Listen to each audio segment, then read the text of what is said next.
You're watching Moments with Jill Walker.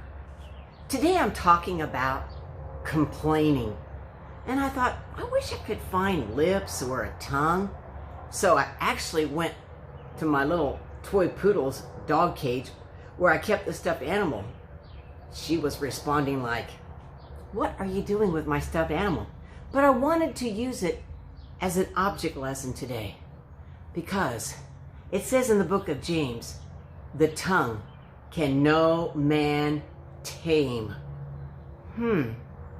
So it's really not that much about really our lips.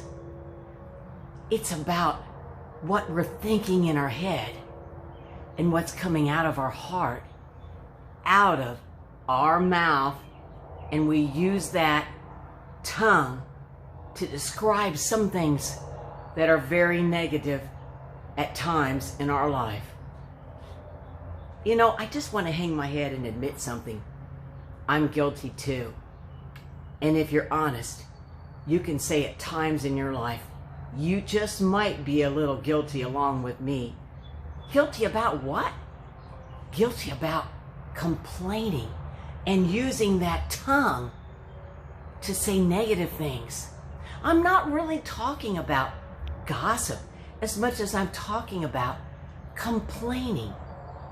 This is part 1. Tomorrow I'll talk more about that on part 2.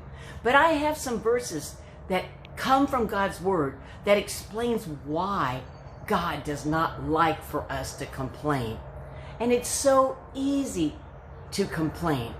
Actually, I think it comes easier for us as humans to complain when things are going wrong, and it's just a natural reaction to let that tongue say what's negative instead of what's positive.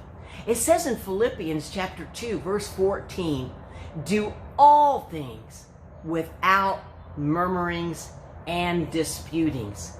In other words, God doesn't like fighting, and he really doesn't like complaining. It says in John chapter 6, verse 43, murmur not among yourselves.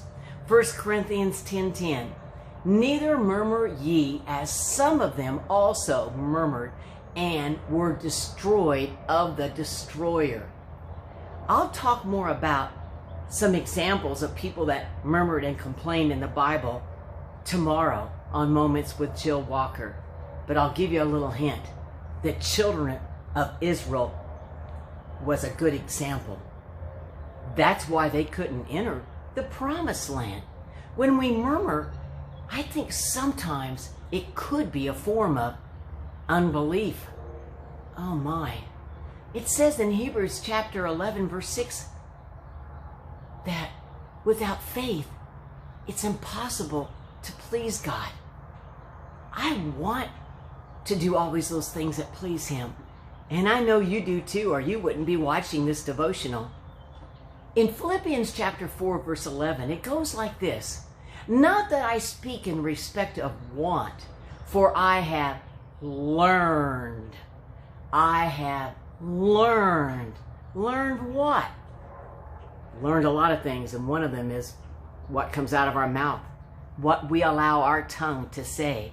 I have learned in whatsoever state I am, therewith to be content. Now, I'm not saying that we should just sit back and let the devil do some disastrous things in our lives. No, I'm not saying that. There's a fine line to that thought. But what I am saying, when things are going wrong, let the first reaction and reflex be coming from your heart to hold back murmuring and complaining and to pray about it and ask God to give you the strength to get through it and start praising God. I'll be honest again with you. I haven't reached that point yet. But God asked me to do that devotional anyway for today. So here I am, sharing the devotional that I still need help in. Hey, do you need help in this too? Maybe you could let me know. Well, even so, we all are in this together as human beings, and we're all, as Christians, growing in the Lord. going from glory to glory to be more like Jesus. I know beyond a shadow of a doubt, when Jesus hung there on that cross, he wasn't murmuring and complaining. When he suffered and took those stripes on his back hours before he went to the cross, he wasn't murmuring and complaining. I want to reach a point in my life where I won't be murmuring and complaining.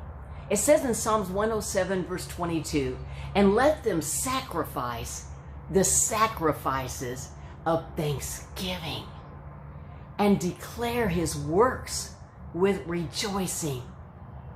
We need to get to that place that truly in everything we're pleasing him. You've been watching Moments with Jill Walker. God bless you today.